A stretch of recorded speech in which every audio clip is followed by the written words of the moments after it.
सलमान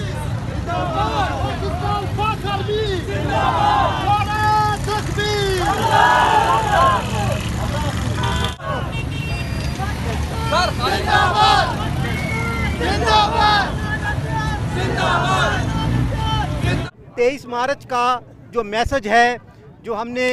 23 मार्च 1940 को जो करारदाद पेश की थी मौलाना फजल हक साहब ने, और उसके बाद पाकिस्तान मार्ज़े वजूद में आया, उस हवाले से आज पूरे पाकिस्तान में 23 मार्च के हवाले से प्रोग्राम किए जा रहे हैं। और किसान इत्तेहाद ने पूरे पाकिस्तान में 23 मार्च मनाया। पिछले साल भी बलूचिस्तान में हमने 23 मार्च मनाया था, और आज हमने ये प्लान किया कि 23 मार्च में पुलिस ने भी कुर्बानियाँ दी, आर्मी ने, फोर्सेस ने, सिविल सोसाइटी ने, और ख़ासकर जो इस टाइम मीडिया है, मीडिया पे बड़ा मुश्किल वक्त है, और जो मीडिया का किरदार रहा है इस मुल्क की सलामती के लिए वो बहुत अहम रहा है। तो आज हमने ये डिसाइड किया है कि आज जो हमने फूल पेश किए हैं वो मीडिया के लोगों को, खासकर कैमरामैन को, रिपोर्टर को, और तमाम मीडिया से जो जुड़े हुए लोगों को आज हमने फूल पेश किए हैं, और उनके जो शहीद हुए हैं, जिन्होंने इस मुल्क की कुर्बानी के लिए अपना किरदार अदा किया,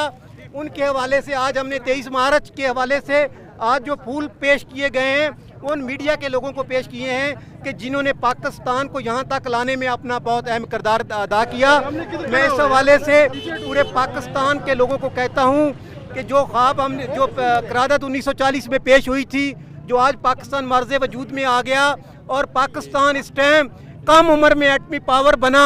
और पूरी दुनिया में हमारा नाम है, और हम चाहते हैं कि मुल्क की सलामती के लिए सब इकट्ठे हों और इकट्ठे होके इस मुल्क को आगे लेके जाएं। मैं तमाम पाकिस्तानी अवाम से अपील करता हूं कि 23 मार्च के हवाले से हम पाकिस्तान के लिए निकलें, और पाकिस्तान जिसमें आप देखो हमारे इर्द गिर्द पड़ोस मुल्क हैं जहाँ कोई सिस्टम नहीं, जो मुल्क नहीं बना, जो निज़ाम नहीं बना, वहाँ कैसा जुल्म है। हम चाहते हैं कि पाकिस्तान को और आगे लेके जाएँ, और ख़ासकर इस पाकिस्तान में जो करप्शन का दौर है उसको भी हमें सबसे मिलकर ख़त्म करना चाहिए।